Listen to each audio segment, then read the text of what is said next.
America, it's time for some straight talk. You love your phone. Look at you. You hardly put it down. But you don't love that expensive wireless plan, do you? So what if I told you can keep that phone network and number 2 for a lot less? Well, this is me telling you. It's time to switch to Straight Talk, guys. Bring your own phone and get unlimited plans starting at just $45 a month on America's largest, most dependable 4G LTE networks. Straight Talk Wireless. Only at Walmart. Savings may vary. Please refer always to the latest terms and conditions of service at straighttalk.com.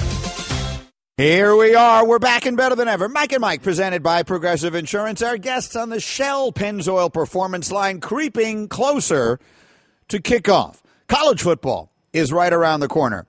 We got a little grilling of Golic to do this morning and a lot of football conversation. Plus, Stanton does it again. The Royals finally score. Isaiah Thomas tells everyone to chill. And wait till you hear how a former football player you remember is getting his side hustle on. All those and more on the morning menu. How we doing, big fella? I'm doing well. College football starts tomorrow. Yeah. With Ohio State and Indiana. Other games, obviously, as well. NFL right around the corner.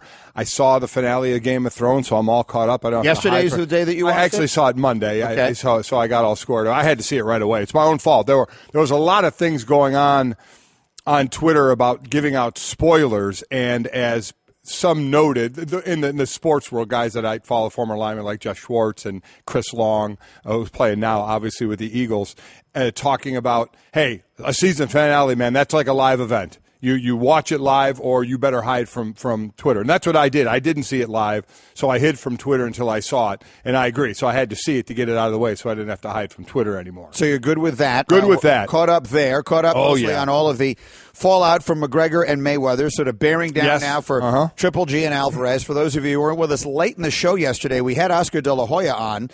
And he was. I would describe him as sort of non-committal on anything in our conversation with him. I was expecting a little more explanation on his part of why he was opposed to the fight happening last weekend. He basically just kept saying over and over again, look, that's one discipline, the other's another discipline. They should just stay apart, which we all get at its base level. Yeah. But I think it's actually, as we discussed yesterday late in the program, I think it's going to wind up elevating. What happened last weekend I think it could. Was a win, the magnitude such that I think it could actually wind up rising the pay-per-view buys for the fight in 3 weeks. If it helps jump one, then it helped. We may differ on the number we think it may help. I think they're two totally separate things, that there's reasons you either are going to say, I have the money to get them both, I want to get them both. One is one thing, was a show. The other is an actual fight, the sweet science, and you want to watch it. That was kind of my thought process. But listen, if it bumps it by 1, by 10, by 20, I mean, I don't think it's going to net go down because of it. I think those that saw the fight Saturday, I don't think they're going to say they saw that and then, now I don't want to watch the other one because I saw that. So I don't think that's going to happen. No, the only concern was does everyone have $200 to put down on pay-per-view? Well, this one isn't going to be $100 though, right? No, I don't know that. It probably won't. I don't know what it will cost. I don't think it's going to be over $69, be $59 or $69. I'm going to say it's going to be right in that wheelhouse of what those fights normally are. Fair enough. I don't know for a fact. But either way, I will say this, that I was going to buy the one in a few weeks anyway because I feel like we should see it for our job. I'm actually more interested and more excited to watch that than I was otherwise. I'm not going to lie. I'm not any more excited because of what happened Saturday. I have completely separated those two. What I'm trying to find out is when I bought both fights, can I write them both off? I think the answer is yes. You think so? I do. All right. I'm not 100% sure of that, but that's the win, isn't it? On some level, it's a win. Look, Mayweather got $300 million out of it, and you could save I could save a couple of bucks. Are you kidding me? It's a win. That's a win-win situation, which candidly is one more win than the Jets are going to have this year. Let's get to business. Back to the Jets. Off the top, every single day we start with this. Giancarlo Stanton hit a home run. It was his 51st of the year. Yeah, he is a third player in baseball history to hit 18 home runs in a calendar month, too shy of matching Sammy Sosa. So he has tied Rudy York, who did it in 1937, in August of 37.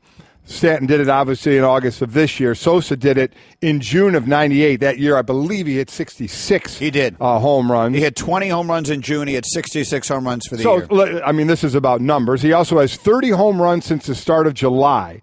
That gives him sole possession of second most home runs in consecutive calendar months in baseball history. First, you go back to 1995, Albert Bell in August and September hit 31 home runs. So obviously Stanton still has time since September 1st isn't until Friday. Off the top. Elsewhere, did you stay up and watch this match last night? Did you see any of Federer last night? I did not. Roger Federer I didn't got expect pushed. this. No one expected it. Got pushed to 5 sets by a 19-year-old American who was coming on fast, and a lot of people in the tennis world are familiar with. Federer gets pushed to 5 sets, winds up winning and coming out of it. A really good night for tennis, I think, all the way around. Maybe not so good for Federer because history says if you go 5 sets in the first round, you don't win. Yeah, 4 times in his career that Federer went to a 5th set in the first round of a major, including only the 2nd time when he was seeded. To go to Greeny's point, only 2 players in the Open era have won the U.S. Open after playing 5 sets in their opening match. That would be John Newcombe back in 1973 and Patrick Rafter in 1998. So that's what Federer is going against. Remember, there's a whole lot of guys that are out of this tournament, so his road technically, without question, is a little easier to get there. Off the top. The Westgate Las Vegas Superbook yesterday released over-unders on win totals for every NBA team. And maybe a little later this morning we'll go through a few of these in more detail. But no surprise, the Warriors lead the way at 67.5. So I will just ask you right now, are you going over or under on 67.5 wins for Golden State? I mean, I think they're so over, not to, pun on that, the 73 or that kind of thing, that you play the season now just to make sure you're ready for the playoffs. But now they've made the season longer. They've done those things in the schedule where maybe you won't have to rest players like you did. So I think I would go over that. I would still go over the 67.5. Next was the Celtics at 56.5. Then the Rockets at 55.5, Spurs 54.5. Cavaliers were actually second in the conference behind the Celtics. They're at 53.5. The biggest jump last season, the over-under for the 76ers was 27.5 games. This year, it's 42.5, so they jumped 15 games. That's the biggest jump. Largest increase from actual wins. Minnesota won 31 games last year. Their projection is 48.5 wins, so that's a plus 17.5. I'll go over on Minnesota. I'll go under on the Sixers, unfortunately. And I hope I'm dead wrong on that because I'd love to see that team come together. But you're going to tell me that Joel Embiid is going to be out there all year long? Well, Embiid, you got Simmons now coming back. Let's root for Simmons, and we'll see what Markelle Fultz says as a rookie. But at the end of the day, that team will go. That team is only going to win more games than it loses if Embiid is on the floor. Yeah, and I'm not saying it this year. I think they're building something, but I don't think it's happening next year. Now, again, 42 wins doesn't mean they've peaked out or anything. What I'm saying is, if you told me Joel Embiid is going to be healthy all year, I'll go over. Right. I believe they will be they will win more than half their games. So we have no idea. I don't think you can bet on that in any way. Off the top. All right, we're going to go through a bunch of the Harvey-related influences on sports here. Among them, the University of Houston postpones its college football opener that was going to be played in San Antonio. There are a lot of different areas where this is impacting sports. And as we'll continue to say, that's obviously the least of it here. But we're a sports show, so we'll go through them. Yeah, and right now the Houston Texans desperately want to play their home opener, which is next Sunday. They want to play it in Houston. Not many days away. They want to play it in Houston, so we'll get it, as Greeny said, we'll get into that a little more. Off the top. And then finally, Zeke Elliott's hearing, which began yesterday at the NFL offices. His appeal hearing on his 6-game suspension is expected to last through Thursday, and then they can hand in briefs as late as Friday. And there isn't really a limit on how long Harold Henderson has to think about this. So the way the beginning of the season plays out, I think, becomes very interesting here. I mean, I have to believe that if you're going to have an appeals process before someone is going to be suspended, they have to know before the season actually starts. You would think, but I mean, they took forever to get to where they got. No way. I mean, you're just giving the union. Well, wait a minute, you're going to suspend. Well, then obviously, I get. They would. He could play week 1 if you don't have any. That's what I mean. Right. I don't mean that he won't.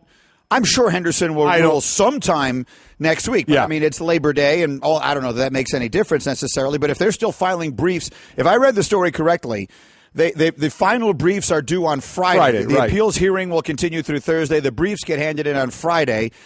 Do they read those? Do they not even bother reading those? I mean, how long does it take to read all of the briefs? I know they're brief, but they're not that brief. I don't think there's any doubt that this ruling comes down on the appeal before the first game. Now, before the first game, but Wednesday, Thursday? Yeah, and the process there is Zeke playing or is he not playing? Am I practicing him? Are the other guys practicing? Who goes in? It has not been a pretty situation from a timing standpoint. Yeah, that's what I meant. I didn't mean to say that they won't know by Sunday. Right. But I mean, will they know by Monday? Will they know know by Wednesday? That's really what I meant. I'm sure it'll happen at some point in next week, but will it be the very beginning of the week or not? Mike and Mike, our Off the Top is presented by Progressive Insurance. More independent agents sell Progressive Insurance than any other brand. Find an agent at Progressive.com.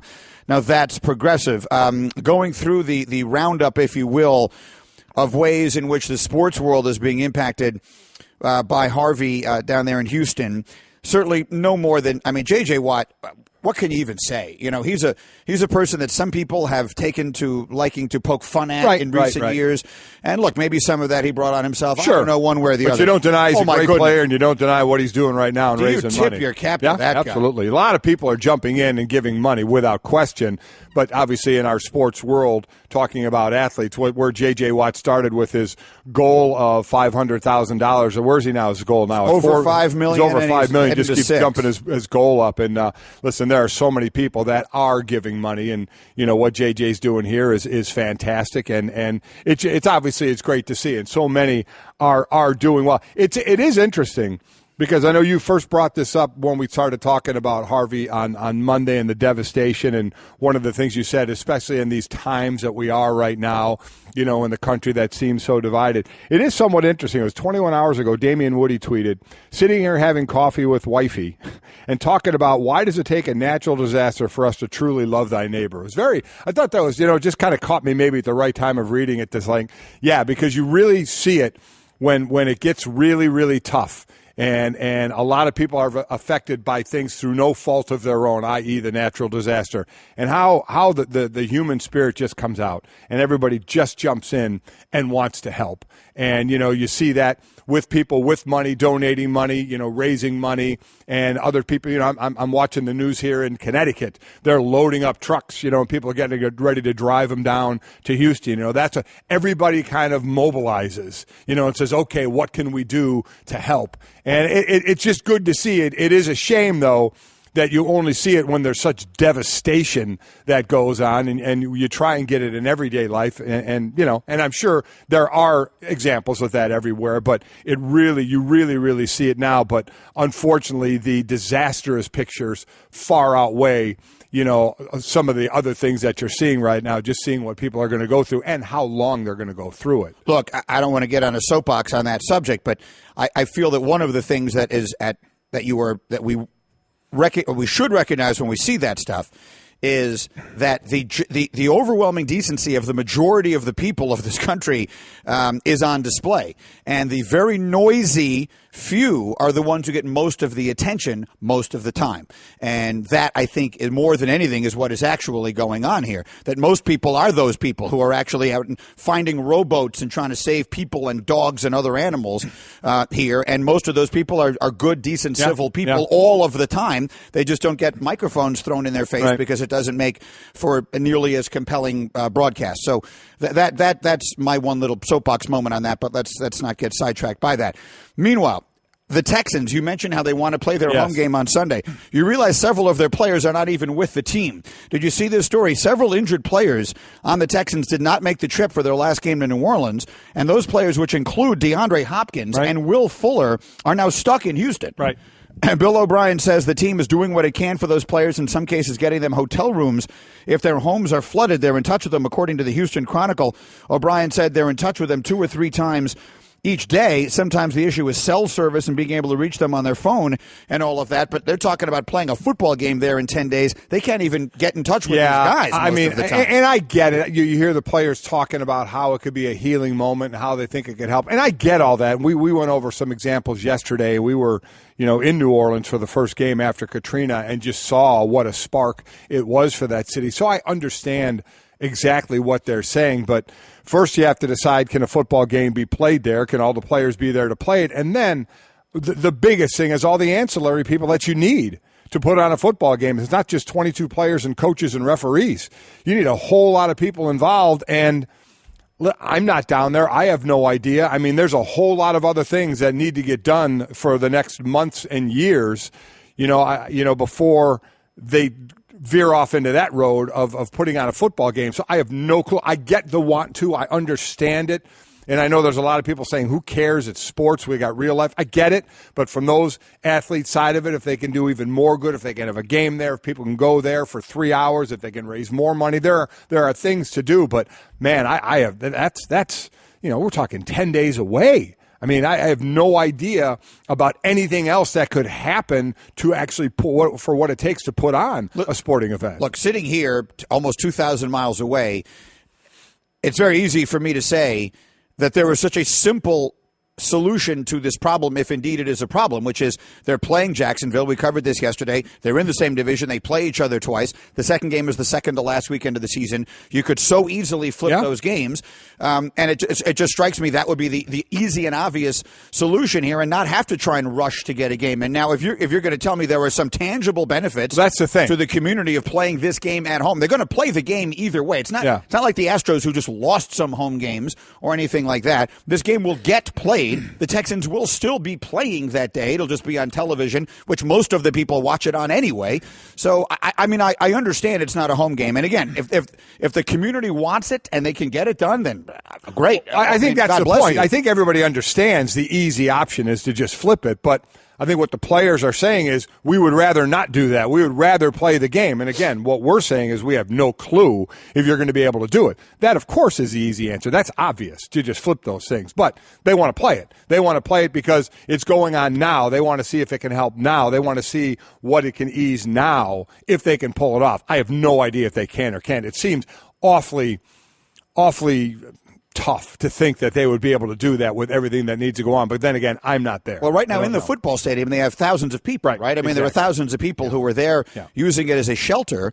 So, again, look, if they can do it and the community wants it and everyone there feels that way, then do it. I mean, God bless you.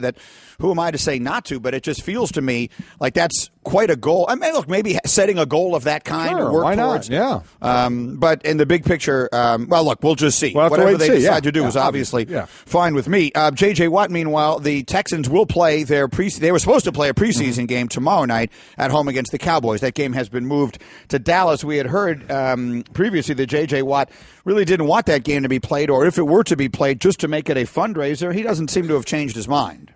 I think the only good thing that can possibly come out of a game on Thursday would be a massive fundraiser. That's about the best case scenario that could come from a game on Thursday, if it raised multi-millions of dollars. Other than that, I don't see it being. This is bigger than football. It's bigger than a game. It's bigger than any of us. So we need to make sure that we're thinking about these victims in the city of Houston before anything else. Listen, I would agree. You can use it as a big fundraiser. I think a lot of people, I think there's a lot of things that are going on that are geared toward helping the people that are most affected by this, and a football game can be that way. I get what he's saying, though. And listen, this is a game that's more important to back-end roster guys than it is to starters. We know that. We've been talking about the value or lack of value of preseason games. So I understand what he's saying. It's just a matter, I guess, what else can they be doing? Can they be doing other things right now? I mean, this is unfortunately, we've seen a few natural disasters through our time doing this show and how people are coming together and what you need to do. But I understand why they're just going on and doing this and going to take going to go to Dallas and going to play the game. But to JJ's point, you can use it to raise money, raise goods, do something to help the situation. And they have. The Texans announced the money made from the game against the Cowboys will be donated to the United Way of Greater Houston Relief Fund. Tickets will be on sale at Ticketmaster.com for $25, and there'll be no ticket fees. We should mention also the Rangers and Astros did play their first game at Tropicana yesterday. 3,485 people were in attendance. All the tickets were $10, and proceeds will go to victims of Hurricane Harvey. So, I mean, everyone is helping in whatever way they can. That whole thing with the Rangers and the Astros yesterday was uncomfortable. It was really an unfortunate thing that worked out that way. I spent a lot of the rest of the day thinking about it.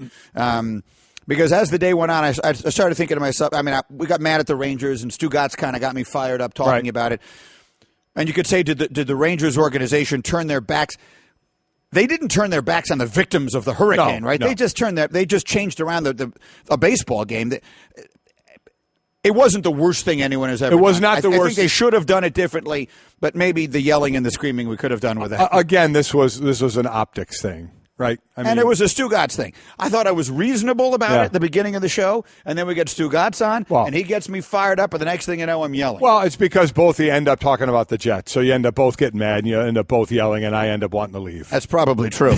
Mike and Mike reminding you can watch, you can listen to your favorite games and all your favorite shows on the ESPN app. It's simple, it's that easy, and it keeps you connected whenever you want, wherever you are. Take ESPN with you. Download the ESPN app now. We're Mike and Mike, presented by Progressive Insurance. Good guest list today on the Shell Pennzoil Performance Line. We got Herbie, we got Will Kane today, we got Louis Riddick in studio, and Carolina coach Ron Rivera will join us as well. Coming up next, Major League milestones reached last night. A couple of them, and they were biggies. Home isn't just a place, it's a feeling that you're safe to enjoy the things that matter most. ADT lets you take that feeling with you, whether you're at home, your business, or online. We help keep you safe with security systems, home automation, alarms, and surveillance, so you can feel at home wherever you are. Go to ADT.com to get that feeling for less than $1 a day. ADT. Home. Safe home. First time skydiving? Sure is. Okay, you just open the door like this and you jump. Oh, wait. Should we be like in tandem? Tandem? That's a great idea. Are you a certified instructor? No, but I love parachutes and I love people. Here we go. You wouldn't take chances with an uncertified skydiving instructor. Don't do it with your finances. Find a certified financial planner professional today at letsmakeaplan.org. CFP. Work with the highest standard.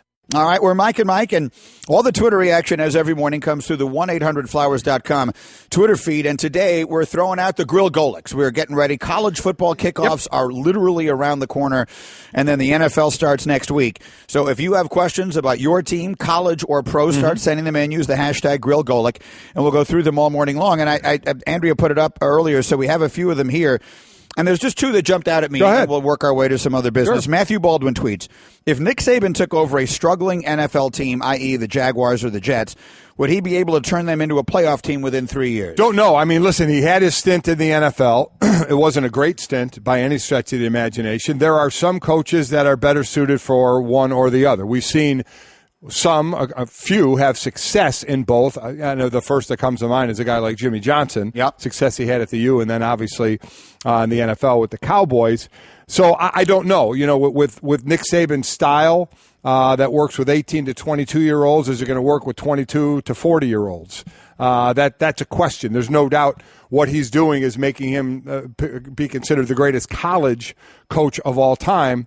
But you can't just say that translates to the next level when he's already been there. Now, I would imagine he might do things a little differently if he goes back. I don't think he's ever going back. I don't think he's going to try the NFL again. So to answer your question, it's not as easy as saying he's a great coach in college, he can go turn an NFL team around. No way you can just say that, flip a switch and say that can happen. No, there are different skills, because the primary thing, now everyone raves, and I'm less equipped to analyze this than you are and many others, about the way he develops players, that he brings in really talented players and he makes them better. You look at the list of recruits that teams get. A lot of teams get all these 4- and 5-star recruits, and they don't wind up getting drafted into the NFL. Right. Now, that again, the way these players in high school are assessed, I'm sure, is imperfect.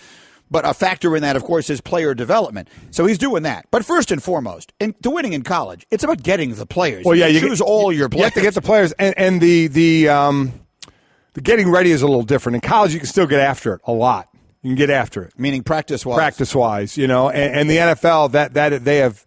Through the CBA, the last CBA, and this is something that players want, and they got it. You're backed off of that a little bit from the very strenuous, a lot of hitting. Now, some coaches will hit more than others. Don't get me wrong. There's some hitting, but there's a big difference of the college level to the pro level on how much that goes in preparation. I've actually come to the conclusion, however, that you are right. Not only is Saban not going to the NFL, which at one time I thought he would, I actually have come around to believing that he's going to finish his career at Alabama now. I really did think eventually he'd leave, and I don't. And part of that now is a function of his age, as simple as anything else.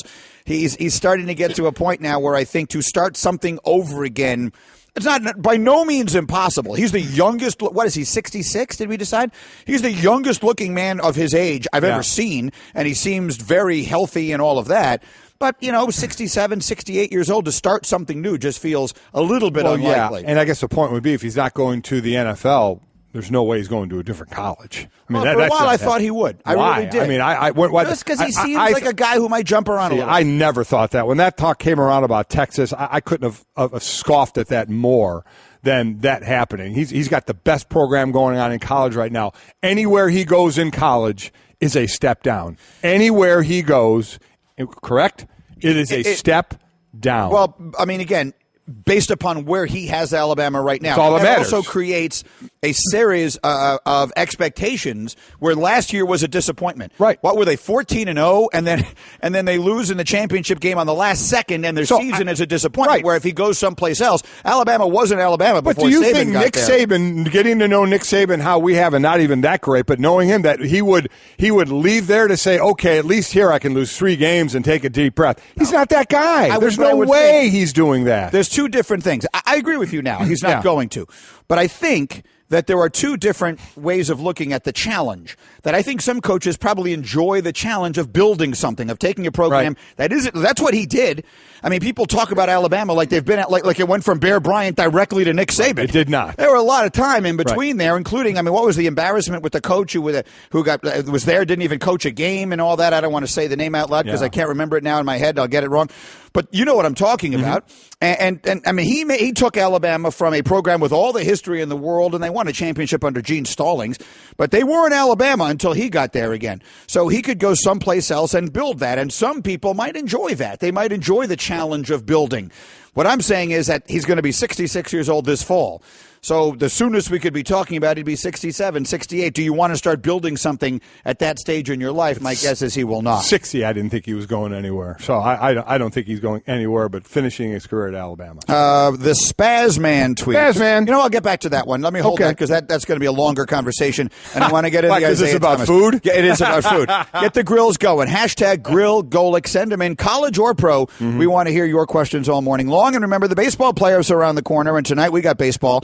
Diamondbacks and Dodgers, presented by Indeed.com. Coverage starts 9 Eastern on ESPN Radio, ESPNRadio.com, and the ESPN app. Isaiah Thomas gave an interview to our Adrian Wojnarowski, and Golic will tell you that nothing he said was even remotely surprising. Holy smart! You want to talk about the most meaningless headline of all time? What was his exact quote? I basically I'm not damaged. Over. I'm not damaged. He told, I'll be back and I'll be the same player. I'm not damaged. I'll be back and I'll be the same player, said the man who in this summer is eligible for free agency and get a max deal. Here's you. If you held a microphone to an Isaiah Thomas in a body cast, he would have given you the exact same line. And it's exactly what he should do. Any athlete would have. It doesn't matter what your injury, as long as you weren't out the entire season, you would say, I'm not damaged, I'm fine, all is good. You know, subtweeting there or subconsciously saying, hey, come summertime, I'm going to be all good to get my max deal. I read that and I just chuckled saying, are you kidding me? What do you think he's going to say? Quite honestly, even if he didn't have the max sitting there at the end of the summer, I think any athlete would say, I'm fine. Rarely do you get them where they say, well, you know, this is still nagging me a little bit. I'm not sure what's going on. I may be damaged goods. I mean, it's just not going to happen. And in this case, with what's waiting for him at the end of the rainbow come summertime, that one made me chuckle a little bit. So Cavs, Celtics, we told you earlier, the over-unders from Vegas came in, and the Celtics are projected to have more wins than the Cavaliers. Let me ask you this. If by some accident, and no one expects this to happen, because from what we're hearing, the Cavaliers have basically thrown in the towel and trying to get additional compensation based upon the medicals. That probably was always their plan. The medicals could have shown anything. They could have shown he'll be back, in a day and a half, right. And they would have said, oh, this is not what we expected. We want more compensation. Right. And the Celtics are always going to say no. So if anything does get thrown into this, it's probably going to be a second-round late pick first, second round, something like that, yeah. So let's just say that's it. If for whatever reason, which way would you have bet on the Celtics to win more games? With Kyrie Irving or with the players that they traded away? Meaning with Isaiah Thomas and Jay Crowder. Because one of the big pieces they traded away is a draft pick who wasn't going to impact the season either. So basically it's Kyrie for those two with Gordon Hayward, Horford. Adding those guys, but you already have them. That's right. You lost Zizic. Yeah, they don't have Ante Zizic anymore. They don't. So would you bet right now the Cavaliers will win more games, the Celtics will win more games, and if they had not made the trade, would it have been the same? The square off to me is I'd rather have Kyrie over Isaiah. So that means Jay Crowder. Is Jay Crowder going to? How many wins does he make up the difference between Kyrie and Isaiah? I think he does. I almost think it would be within 2 games of one another, whether it's this group or the previous group, right around the wins. I think it would be that close to one another. I feel like Isaiah Thomas is getting short-shrifted in this. I think that the season that he had, and look, I love Kyrie Irving. I was the one sitting here telling you before this trade happened, before we knew he was going to get traded, that I thought he was the second best player in the Eastern Conference, and I thought he was behind LeBron James and still is. But we're acting as though Isaiah Thomas, because of his size, is I get not wanting to give him $200 million. But he did finish 5th in the MVP voting last year, and if you had only counted the fourth quarters of games, he probably would have finished 1st. So if Isaiah Thomas does come back and he is fully healthy and he is all of himself, I think the Cavaliers are better next year than they were last year, because I think the difference between Isaiah Thomas and Kyrie Irving is not as big as Jay Crowder. He's a valuable piece. I don't know how hard the Cavaliers are going to go after wins, because we know LeBron's going to rest a lot of games. But I actually think the Cavaliers are better this coming year than they were last year. I get what you're saying about Isaiah Thomas, but who'd you rather have, Isaiah or Kyrie? I'd rather have Kyrie. All right. I mean, that pretty much says it all. But you're also adding Jay Crowder. Oh, no, Jay, that's why I said Jay Crowder's the difference guy. Right. But I'm telling you, the old lineup, the new lineup, a difference of 2 wins either way. Right, but I believe the Cavaliers, if they wanted to, would win the Eastern Conference. If the Cavaliers weren't if they weren't going to, you mean this year or last year? This coming year. Yeah, last year they could have. Probably true. I mean, so with the different ones. So I don't think it matters. I guess what I'm saying is I look at the over-unders. That's the hard part to factor in, is how many games is LeBron going to play in the new schedule they've concocted that is designed for fewer rests. The over-under is only for the rest, as far as I'm concerned with the Cavaliers. If the Cavaliers want to be over that and they want to be the number 1 seed, that's exactly what they'll be. So what I'm asking is, with the new schedule that they've concocted, where they're now trying to minimize the amount of resting, maybe they do rest fewer games. Maybe. And if they do, I believe the Cavaliers that I have no idea. That I have no idea, but that's what it's going to come down to. Daddy, where do babies come from? Honey?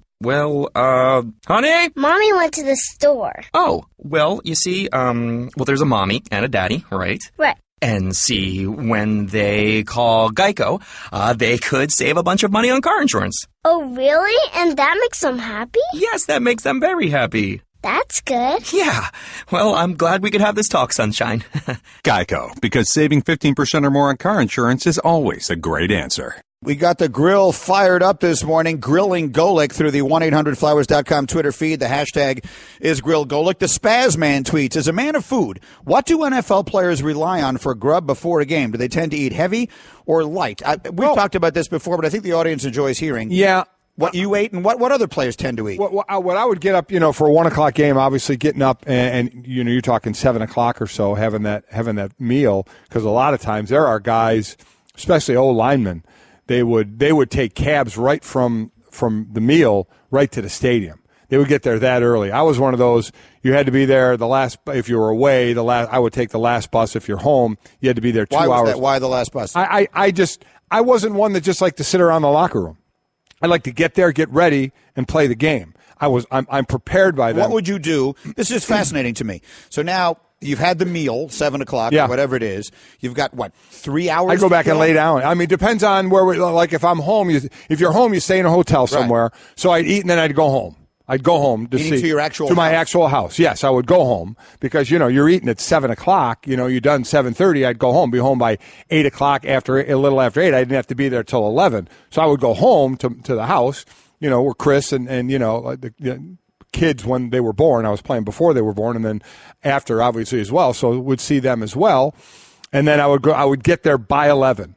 Basically by 11, and Chris would come with me, and she would go in the wives' lounge. And so you'd get there as late, whatever the latest. Whatever the latest I get there, that's when I would get there. My food was basically I'd have some eggs and I'd have like a baked potato, maybe some chicken.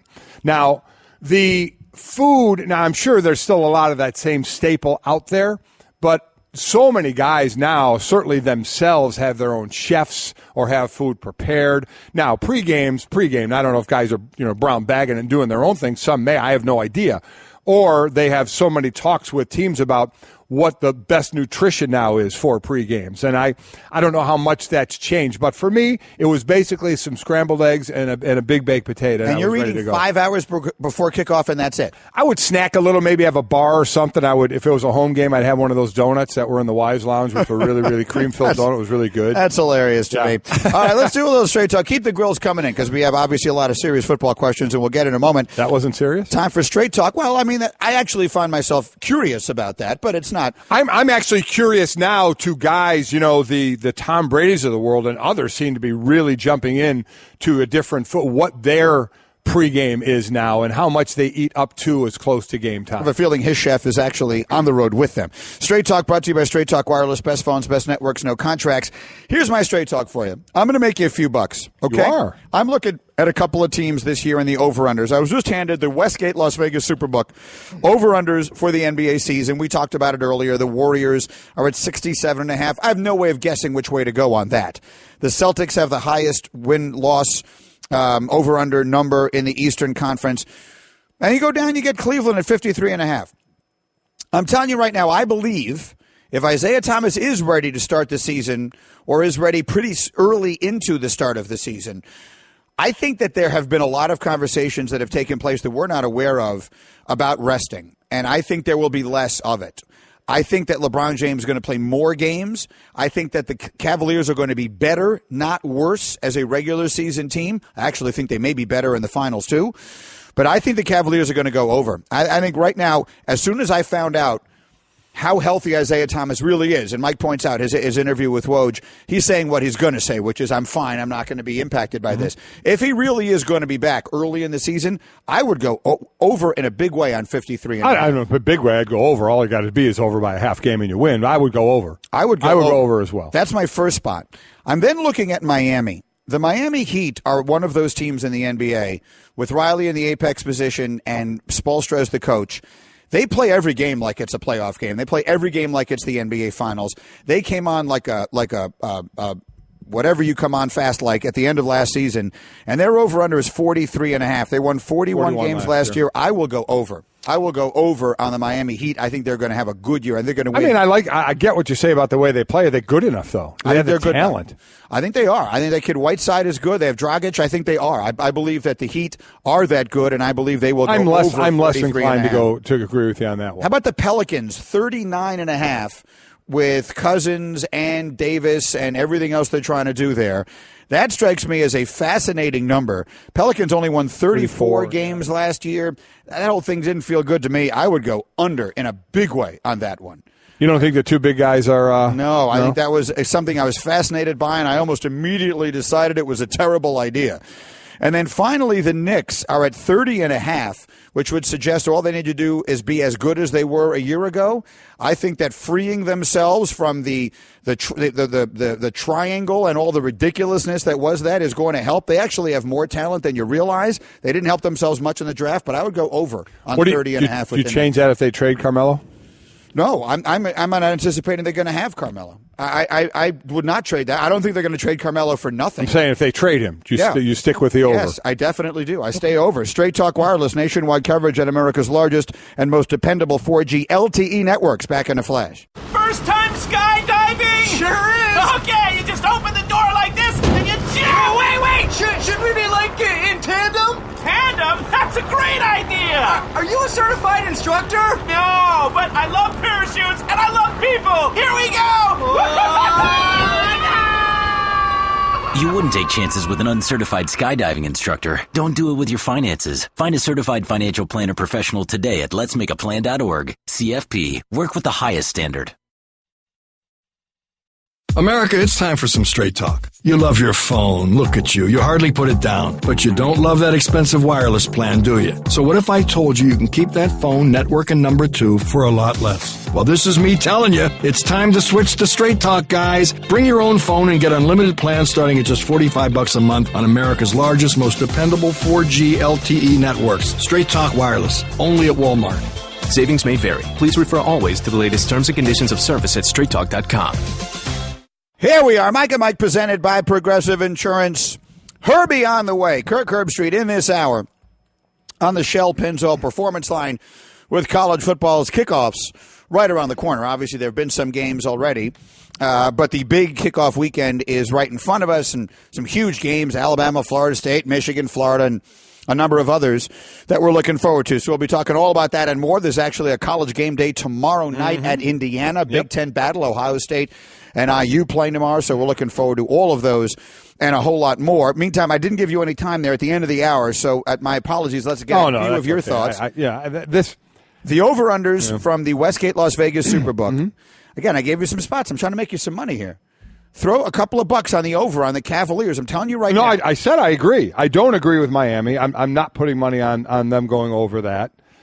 And the Knicks, you're being hopeful. The Knicks, I'm not being hopeful. The Knicks last year, early in the season, were actually winning games. They were playing well. And then Phil Jackson, for whatever reason, decided to inject himself into the narrative and said, guys, from now on, the only geometric shape that we recognize is the triangle. And everything went just completely sideways. I was reading an interview with Derrick Rose. I'll find that for you in a minute here if you want, in which he was talking about getting a new start in Cleveland. And he was actually saying that last year, he didn't understand what he was supposed to be doing on the floor in New York because as the season was going on, they were changing what they were doing and they were looking into all these different things, and he was confused by it. The Knicks actually have better players than you realize. They just didn't know where they were supposed to be last year, and they were playing a style of basketball that no one else is playing. I'll give them 33 wins and not in the playoffs, so great. I'll make a couple of bucks. Well, we'll see if they make the playoffs or not, but the over-under is 30.5. Yeah. I believe they will go over that. The Pelicans, to me, are a team that I think is going to go under. I was so fascinated by that pairing of Davis and Cousins when it first happened. And I pretty quickly realized I don't think that's going to go so well. The West is just completely they loaded. need others around that. You can't just win with the two big guys in today's game. No, the way they play. And I mean, the West is so brutally loaded that the schedule, it's relentless. So I would go under on them. And again, I like the Heat going over. Is there anything that jumps out at you in the over-unders? Anything you saw that you said to yourself, here's a place I could make a few bucks? No, I'm not as into this. You know, this to me is like when the schedule comes out and everybody goes nuts over the schedule. And I don't. It doesn't do a whole lot for me. So I'm not going to lie. I'll save my money for the blackjack tables. I hear you. But here's one of the things to think about if you are going to bet any of these over-unders, okay? As recently as 3 years ago, there were 70 instances in the league of teams playing 4 games in 5 days. The NBA has eliminated that completely this year for the first time in league history. There are an average of 14.5 back-to-backs per team scheduled this year. That's the fewest in an 82-game schedule, which began in the late 60s, according to Elias. I believe there will be less resting. I do. I think that Silver, who, again, is a proactive guy, went to Michelle Roberts and went to the union and said, look, we got a problem here. You tell us what we can do. Let's work together to come up with a solution. And they worked on the schedule, and I think in return, I bet you the players did say to him, look, we will take less days off. We'll take fewer days off. And if they do, the better teams will be better, especially Cleveland. So that's where I think the Cavaliers will win more games than they did a year ago. Yeah, I mean, they're set up to take less days off. We'll see. I have no idea if they will. Maybe they'll just take different games off, and they'll play on the big TV games. I don't know, but they did put them in a position to rest less games. They absolutely did. Forgetting the numbers, the two most intriguing teams to me for the NBA this upcoming season is Milwaukee and Minnesota on what they do. And I know where they're playing, it makes it difficult, but those are the two teams. Why Milwaukee? I understand Minnesota, just because of the Greek Freak? Yes. And just where, I mean, everybody was waiting for that matchup with Cleveland, weren't they? With him and LeBron? Yeah. They're hoping to get that. Just to see what I think. So them in the East, but then more Minnesota in the West. I don't think Minnesota is going to contend, but just where they're going and where they can go. You know, contend becomes a complicated word because the Warriors are just so much better than everybody else. It's a different connotation of that nowadays. But the Timberwolves and the Sixers are the two really intriguing teams based upon the changes from last year with the addition of Jimmy Butler. And then the Sixers, I said it earlier this morning, their over-under is 42.5 games. What's the last time they won more games than they lost in Philadelphia? It's got to be a very long time ago. I mean, was Allen Iverson playing for them the last time they won half their games? So I believe that if you could promise me right now that Joel Embiid was going to play the whole year, I would take the over. You know, you're not getting that promise. No, but if you forced me to bet on that, I would bet the under Because what has he played? 37 games in 3 years. I'm not sure what reason there is to think that he would win more. So I would go. I would take the under on the Sixers based upon the concerns about the health of Embiid. All right, Mike and Mike, a lot to do here. We're taking also your. Yes. Well, let me give you some Isaiah Thomas numbers quickly. Okay. Just before we finish that conversation, because I feel a little bad for him. I feel like when you hold him up against Kyrie Irving, everyone is saying, well, Kyrie is just markedly better than Isaiah Thomas. And if you told me I could only have one of those two guys on my team, I would take Kyrie. But last year, Isaiah Thomas was a more valuable player as the season went on than Kyrie was. He finished 5th in the league in MVP voting, and he had the best plus-minus and clutch time of any player in the sport. He made every single night, it felt like he was making big shots in the fourth quarter. So I think when people look at that trade and they think the Cavaliers are taking a step back, I really don't agree. I think if Isaiah Thomas is healthy and an enormous percentage of what he was a year ago, and the hip is a major question mark, with that plus the addition of Jay Crowder, I think the Cavaliers are better. Who's saying they're taking a step back? Well, they won 51 games, and Westgate's saying they're going to win 2.5 more games.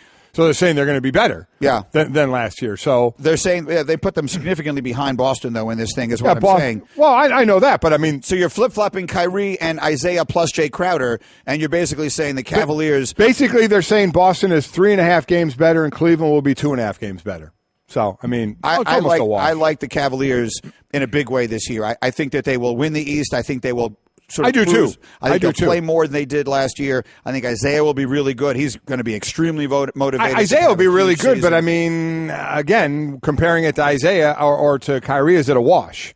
I mean, that's what it comes down to. If it's a wash, if it's even a wash, then they get way better. Oh, I agree, because that, to me, then it comes down to rest. Yeah. You know, and if LeBron or guys don't rest as much, I think they win the East, and I think they go over this. I agree with you there. All right. Let's do DraftKings here, and let's do a little grilled Golic. It's brought to you by DraftKings. Play free 1-week fantasy football at DraftKings.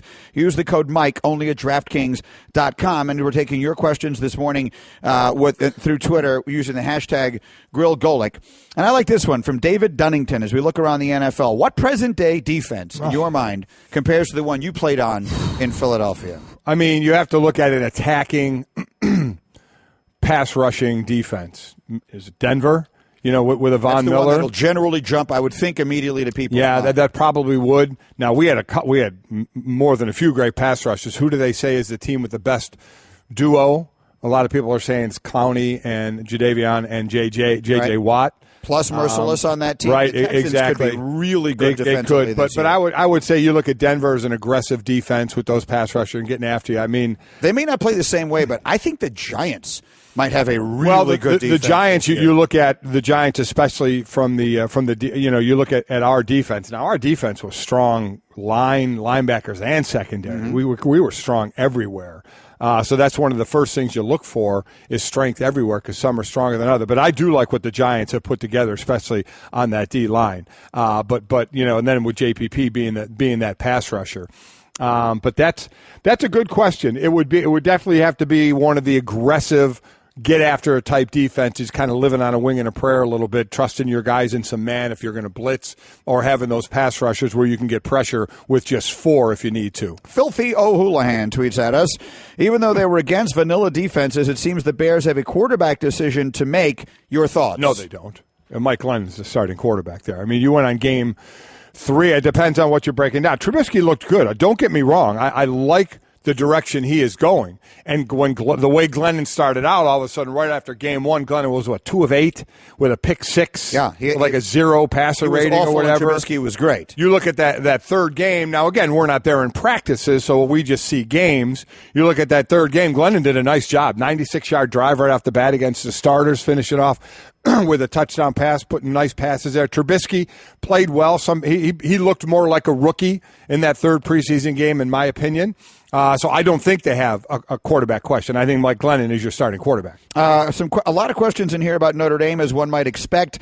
Let's start with it. And I was reading an interview with Brian Kelly in which he was talking about how different he recognized things have to be significantly different this year. He was using Jordan Spieth's performance at the British Open as an example. So Justin tweets, do you expect Brian Kelly to be back at ND next year regardless of this season? Oh, no, not regardless of no. He knows it. And I said this before. people hate doing it, but, if you look up hot seat, Brian Kelly's on it, and he knows it. So it's not like when we talk about this, say, oh, my God, could Golick talking against Notre Dame? Brian knows it more than anybody else. Coach, you know what everything is, and he knows you can't go 4-8 at Notre Dame. Now, I know they had some injuries, but nobody cares. You're not getting that, as an excuse, and knows he can't use that as an excuse. They have to get it done. They have an experienced offensive line, especially that left side with McGlinchey and Nelson. They have experienced receivers. They have some depth at running back. They have a new quarterback in Brandon Wimbush. The kid, they say, looks great, but we don't know. It's a complete question mark, and that's happened a few times in Brian. I think it's his 5th or 6th time going into the season with a brand new quarterback. We'll see. We'll see how it goes. Defensively, what they've been missing over the years is a pass rusher. And that's what, and I don't know if they have one this year. Just that guy that you say, oh yeah, that guy's going to get after the quarterback. They've missed that. So the defense certainly was an area of concern for them last year between injuries and youth in the secondary. So we have to see how they come along under a new defensive coordinator. But that's something that's been missing for a little while. But as far as Brian Kelly, he knows he has to do much better than last year, or he is absolutely going to be in jeopardy of losing his job. And then there's this one here from Ryan Guffey. You want to talk about right up your alley. Where should I eat my first time at ND this weekend, Golick? Well, here's the thing. I'm kind of that bar food guy. So over on Eddy Street, they have like O'Rourke's, where I like to hang out, and Brothers, where you can get good food, good drink, and that kind of food. And so I actually text Chris about that and about restaurants, because I don't normally eat in good restaurants. They usually don't let me in. Corn Dance, the Mark I have, it's very good. Evil Czech Brewery, not going to lie. Was the first word of that evil? Evil. Okay. Evil. Yeah. Evil Czech Brewery, the Mark, and Corn Dance. Now, I've eaten in Corn Dance and the Mark, and those are really, really good restaurants. But I go over to Eddy Street. That's where everybody kind of hangs out. It's right there. You can walk to it on campus. All right, let's see what we can find And you may run into me this weekend, because I will be there. You're going out there for the game this weekend. Yep. Nice. Mm-hmm. Kirk Herbstreit, of course, is on his way to he's going to Bloomington for Ohio State and Indiana on Thursday, and then College Game Day on the road this weekend. Of course, he will join us coming up on the Shell Pennzoil Performance Line in just a few minutes. Looking ahead to the college weekend, where Mike and Mike presented by Progressive Insurance. And while Vegas did their own version of over-unders, so did we. Our staff put together some over-unders for us, Mike, and let's go through them here. Let's start with this.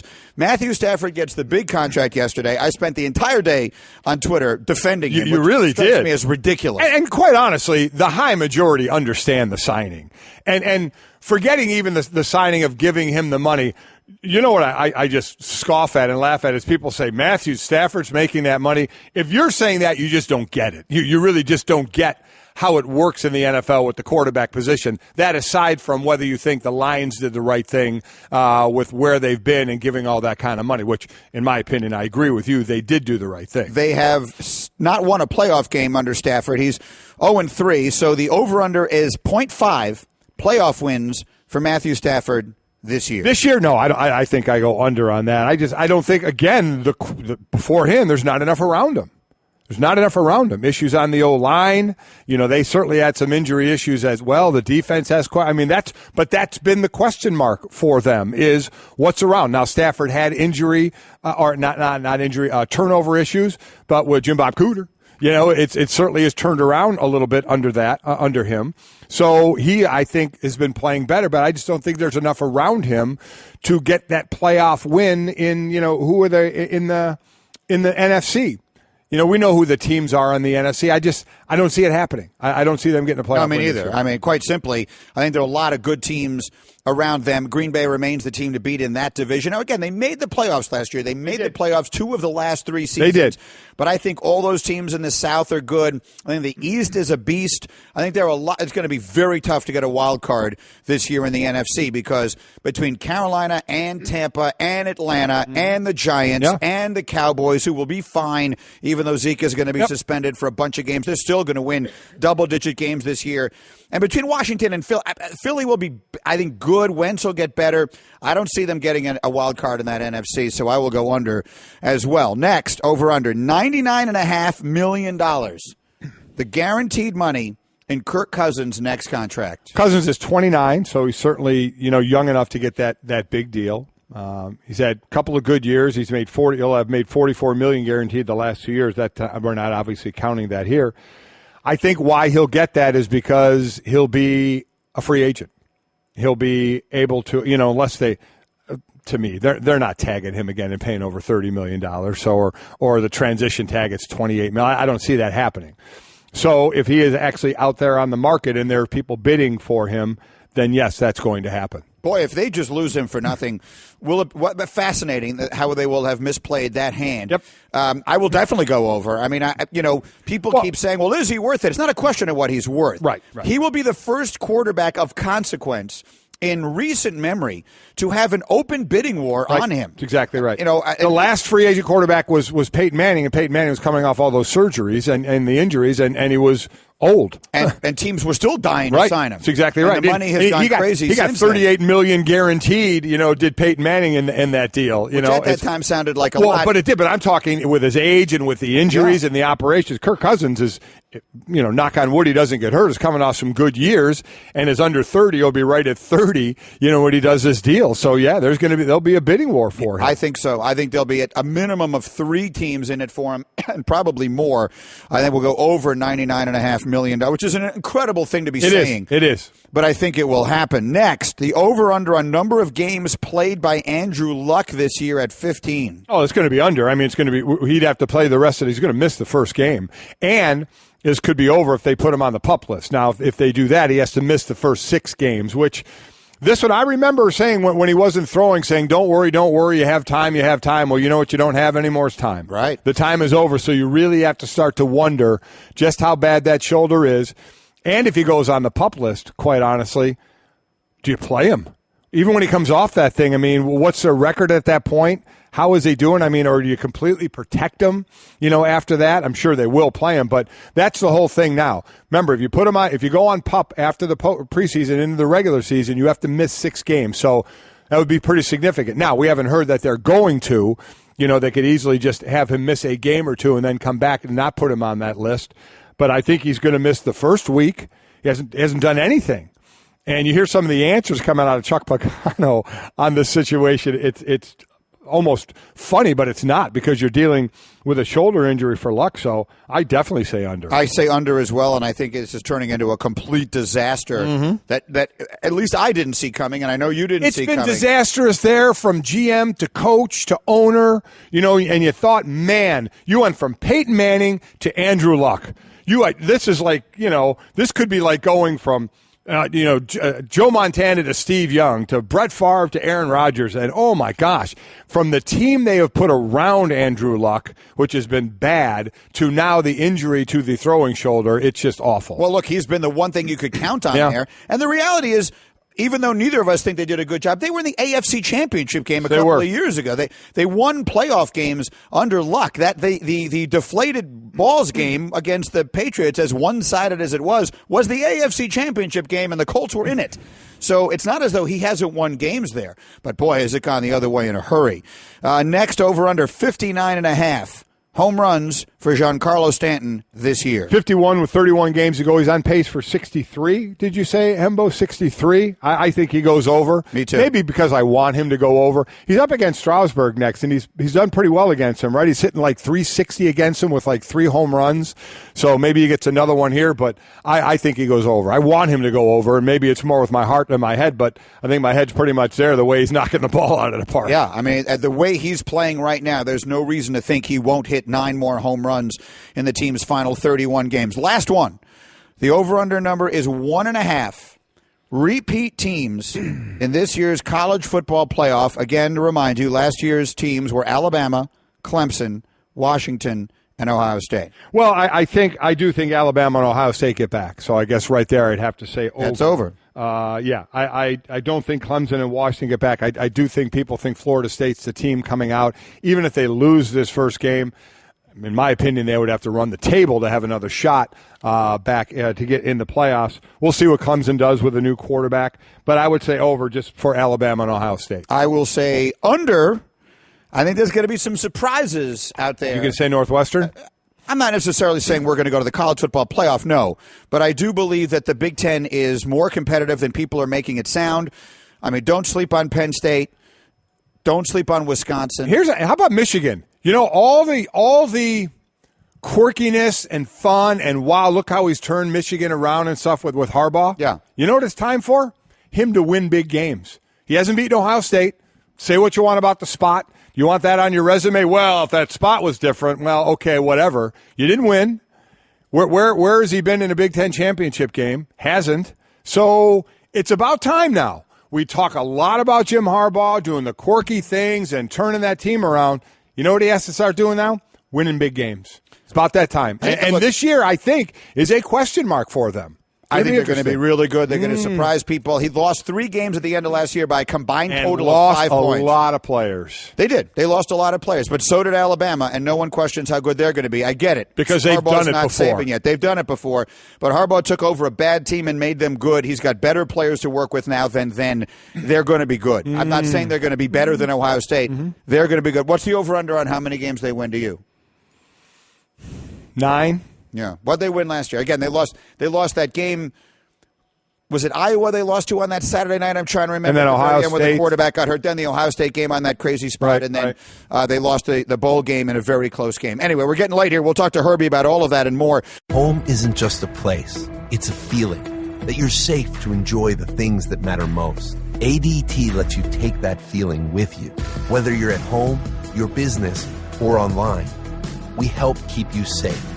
With security systems, home automation, alarms, and surveillance, so you can feel at home wherever you are. Go to ADT.com to get that feeling for less than $1 a day. ADT. Home. Safe home. First time skydiving? Sure is. Okay, you just open the door like this and you jump. Wait. Should we be like in tandem? Tandem? That's a great idea. Are you a certified instructor? No, but I love parachutes and I love people. Here we go.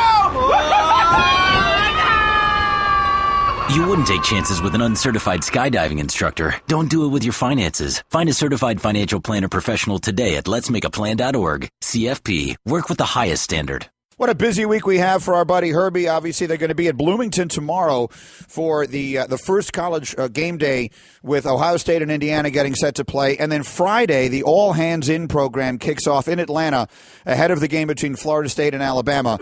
Volunteers from both sides, both fandoms, will join Herbie and local All-State agents and other football legends to help build a community garden for the Metro Atlanta Boys and Girls Club. And every weekend during Herbie's Saturday Night Football game coverage on ABC, he'll share his all-hands-in pick of the week, which will highlight a team who best embodied the spirit of teamwork on the field. So, Herbie, a good program for you starting off the season.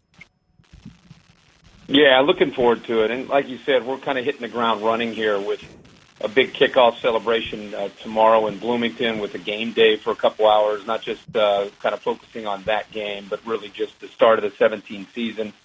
And then heading over right after that game, actually, heading over to Atlanta for a huge weekend with Florida State and Alabama. And then we're going to stick around, myself and Reese Davis.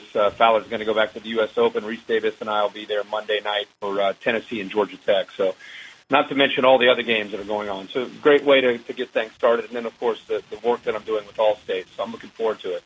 You know, one of the things, Herbie, we don't see in college, and we know that, we don't see any preseason games. You even get them in high school where you go play with other teams, and obviously in the NFL as well. To you, when you do these first games, and then if you see that team again maybe a couple of weeks later, whether it's doing that game again or seeing them on tape doing a different game, how different do they look? I guess the question is, in your mind, how long does it take these teams to get to be what they're going to be? Well, I think that's, as you know from having played yourself and having sons that played, that's what makes college football exciting and interesting to me is even the coaches. I've talked to, I can't even tell you how many coaches I've talked to in the last couple of days. Even they have a little bit of jitters and nervousness about not really knowing what to expect from guys that have never been out there in front of 80,000 people or 100,000 people, national TV. And sometimes players have not been out there in that kind of environment. They play better than maybe you thought based on the scrimmages that you watched the last couple weeks, inter-squad scrimmages. And maybe there's that guy that you're kind of counting on that's never been out there that kind of struggles and isn't the guy that you thought he could be. And so you really are kind of shuffling the roster in the two deep until, in my opinion, you get to about week 3. Then you start to kind of have an idea, okay, we've learned this about this guy. We've learned this guy's better than we thought. Now we can get ready for conference play and take off and become the team that we can be. But very rarely does that happen from the first team that you see the opening weekend and to the team, if you look at them in week 5, typically there's 2 or 3 or 4 changes from the team they thought they might be when they break camp. So now with this first matchup of Alabama and Florida State, both quarterbacks now have a year under their belt. So between Jalen Hurts and DeAndre Francois, who do you have higher expectations for going into this game? Wow. I think DeAndre Francois, based on what he showed us last year, he did more than what we saw from Jalen Hurts. You know, he is a freshman last year, was able to come off to a second and third receiver. He took a pounding. He kept coming back. He could play from the pocket and find open receivers. He could get out of trouble last year. I think Jalen Hurts, being a true freshman, he wasn't asked to do some of the things that Francois was asked to do. I think they were a little bit careful with him, with Lane Kiffin and Nick Saban and what they wanted to do. They wanted to rely more on, hey, let's win with defense and just not lose the game on offense. And that especially became more evident as the year went on. We fast forward to now to 2017. I think Jalen Hurts is going to become a different quarterback with Brian Daboll over from the New England Patriots. I think you're going to see more of Nick Saban offense making plays from the pocket, and I think that was not asked of them the last couple years. But I think Francois is a little further along, but I think Jalen Hurts, you're going to see great strides from him based on the 14 or 15 games of experience a year ago, and then Brian Daboll coming in to bring in a system that you know, when a guy like this, by the way, for college football fans, Brian Daboll comes in for the Patriots, he's not bringing his Tom Brady playbook in and saying, here, kid, learn the whole offense and the quarterback, learn this offense. He's not doing that. He's coming in inheriting the coach himself, the terminology of what Alabama's been using, and then kind of saying, okay, we're going to add this and this and this and that to your offense. So Brian Daboll had to learn the Alabama offense and the Alabama terminology, but he could still put his own spin on that offense, which I think will be on display starting Saturday night against Florida State. Saturday afternoon, another big game is Michigan and Florida, of which we don't know any starting quarterbacks or who plays on either team at this point, the way the two coaches are going after. It's been kind of funny. But I brought this up last segment, and I've been inundated with tweets ever since about that. Follow me on this. Michigan, Jim Harbaugh. Now, it's been what we've covered, all of us, out of this guy the last couple of years, and the quirkiness and from recruiting to the satellite camps to taking his team to Rome to all of that. I said just 10 minutes ago, you know what? All that stuff's been really cute and kind of cool, but he needs to win. He hasn't beaten Ohio State yet. He hasn't finished, better than third in his division. It's time for all the Jim Harbaugh, oh, wow, what he's doing in Michigan is nice. He has turned them around. But it's time for him to win, or all that stuff is just cute, but at the end of the day doesn't mean anything until they win. What do you think? I don't know, man. I have a little bit of a different spin on it. I personally think that Michigan, if you go all the way back to Lloyd Carr, when he finished, I think it was in 2007, they had teams you kind of expect Michigan to be in 2006 and 2007. And then Rich Rod and Brady Hoke era, you're talking about 7 years. They had 1 year where they really weren't a great team, but they ended up getting to a Sugar Bowl. But 6 or 7 years of just being at a level way beneath who they should be. And in my opinion, from the time he stepped to the podium, leaving the 49ers and becoming the head coach back at his alma mater, I personally feel, and being a guy that's been around the Big Ten, the Michigan brand, that Block M, was back instantly after 6 or 7 years of struggling just because of his presence. And anybody who's really followed him knew, here comes recruiting, here comes a culture change, get ready, put on your seatbelt, here goes Jim Harbaugh back at his alma mater. So, yeah, they haven't won the championship. They haven't, but to go back-to-back years of 10-3, to just, when you watch them play, they're in every game they play. So to think about where they were those 6 or 7 years of below mediocrity to where they've been these last 2 years, I don't look at them and say, well, for me to really care about Harbaugh and Michigan, they've got to win a division and win a Big Ten championship. I just think they're back to being a consistent brand. Look at this, Mike. They lost 43 seniors, 11 or 12 guys are in NFL teams right now off this team from last year. They have one returning starter on defense. They have 4 returning starters on offense. Most people would look at a team like that and say, okay, rebuilding year, put them off to the side. I'm personally looking at them and saying the system is in place. The recruiting is in place. This team is a 10 or 11 win team again this year, despite their losses. To me, now you're talking about having a legitimate program once again, and I think it's because of his leadership. You could talk about his annex and some of the stuff he does. He has his own reasons for why he does it. To me, I think he likes to take the pressure off the kids and put it on his own back.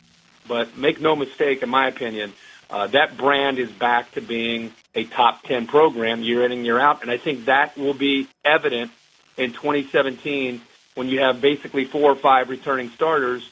Most teams would be, as I said, in rebuilding mode. And to me, Michigan's right there, get ready to compete for a championship with Penn State and Ohio State. We may disagree a little bit on what we think they're going to do this year, but I do agree with you. All the stuff he's doing, it definitely takes the pressure off the players and puts it on him. I think that's right where he wants the pressure. Last one for me. When we had you and Desmond on, we were talking about the top teams in each conference. So we kind of all know the big names. Give us a school or two that can come out of nowhere, that can be that surprise team that's ranked, lower, that all of a sudden is in the playoffs at the end of the year that we didn't see coming. Counting on you, Herbie. I'm listening. I'm counting on you. No, don't. Come on. The Jets aren't in college football. No, that's not who I'm talking about, and Herbie knows who I am. Yeah, I'll give Greeny a shot here. I think Northwestern could surprise people with the quarterback that they have in Thorson and a great running back in Jackson. They're going to have to beat Wisconsin, which will be a challenge for them. But that could be a program to look out for. I think I'll give you one quickly from each conference. So Northwestern could be a team to look out for in the Big Ten. In the ACC, everybody's talking about NC State. I would agree that they have the defense that could give them a chance. NC State could be a team. Louisville, nobody's really talking about with Lamar Jackson, could be a team.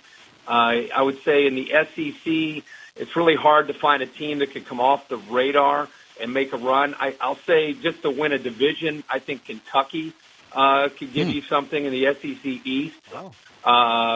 I think in the Big 12, I think it's going to be one of those years where it's just, a team like Kansas State, a team like TCU is going to give Oklahoma and Oklahoma State all they can handle. And out in the Pac-12, a lot of people talking about Washington and USC. If UCLA with Josh Rosen, if they beat A&M week 1, Jed Fish comes over to be their new offensive coordinator. It wouldn't surprise me to see UCLA potentially get on a little bit of a run as well. So those are a few teams, I guess, that just came to the top of my head. Great to have you back, Herbie, and we'll see you tomorrow night in Bloomington. Thanks. Look forward to it, fellas. Thank you. Daddy, where do babies come from? Honey?